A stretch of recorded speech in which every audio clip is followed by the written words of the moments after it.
Hello everybody, today we are gonna look at the off-season of every team in the Atlantic Division. That's only include the move that happened after July 1st. Of course I will not cover everything that happened, I will only cover the player that could have an impact on a team. Also I won't talk about the player that re-signed with the same team. For the Florida Panthers they didn't do much because of their cap crutch. But were still able to sign Nate Schmidt, who could be fine on a bottom pair, Adam Bokvist, who is at worst a bottom pairing D that can run the second power play, and AJ Greer to replace a bit of what they lose with Stenlund and Lomberg. But for what they lose, Stenlund and Lomberg, they are physical bottom six forwards, so it's manageable. For Stallars it's fine, they have Spencer Knight who will take his spot. Losing Tarasenko hurt, but they played all the season until the deadline without him, so they should survive. But losing all their second pair in Montour and OEL really hurt. So overall I still think they did well with their cap space, but this team is weaker than last season. The question is just how much losing their second pair is gonna hurt the team. For the Boston Bruins, they decide to go big game hunting to sign Lindholm for 7 years at $7.75 million per to get their number one center.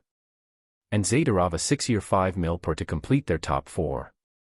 But is Lindholm a first-line center on a contending team? I don't think so. A good 2C yes, but not a 1C. For Zadorov, he almost never was a top 4D man, and paid like this he should be a really good one. I feel the same about both signing. Like the player, like the fit, but too long for too much money.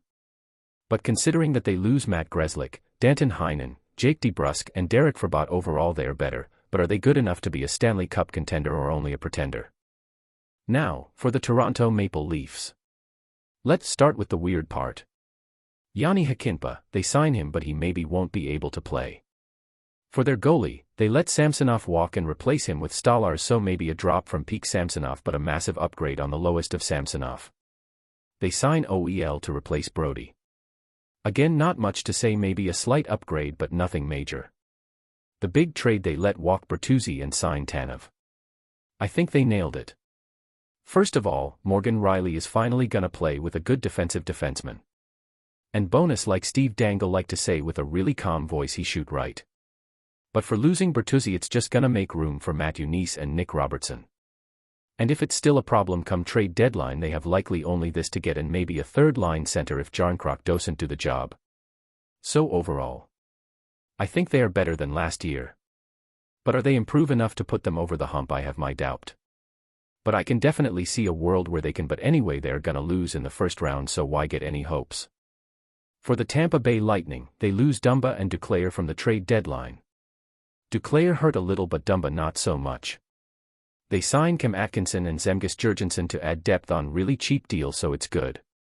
They also re-signed JJ Moser from the Sergachev trade on a 2-year worth $3.38 million, and at the end of it he is still gonna be a RFA, so that's good too.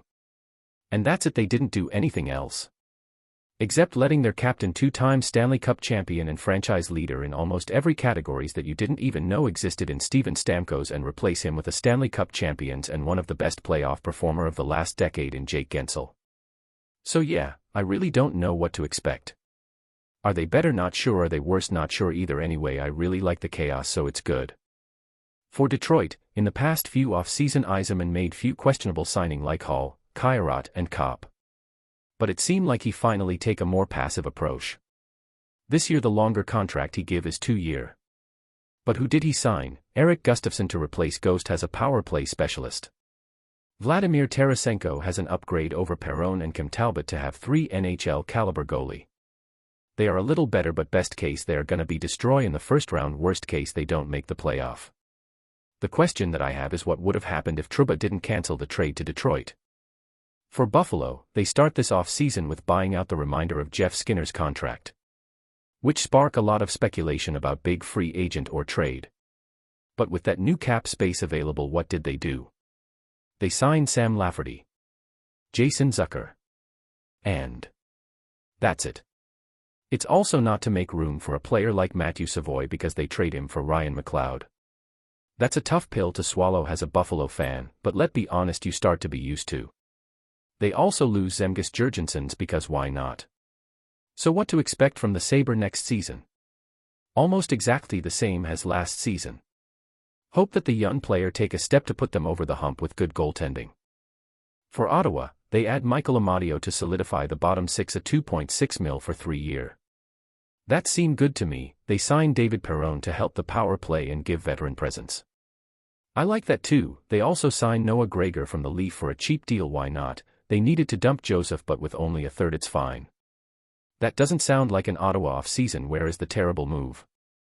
Oh, there it is. They traded Jacob Chychrun for Nick Jensen and a third. That's it. It's an absolute joke. It's fucking terrible. How can I be a fan of this team with this kind of trash? Anyway, they really improved their team structure overall, and I think they passed Detroit. So they must make the playoff next season. For the last team of the Atlantic Division, the Montreal Canadiens. They had a really busy off-season. They signed Alex Barr-Boulet and that's it.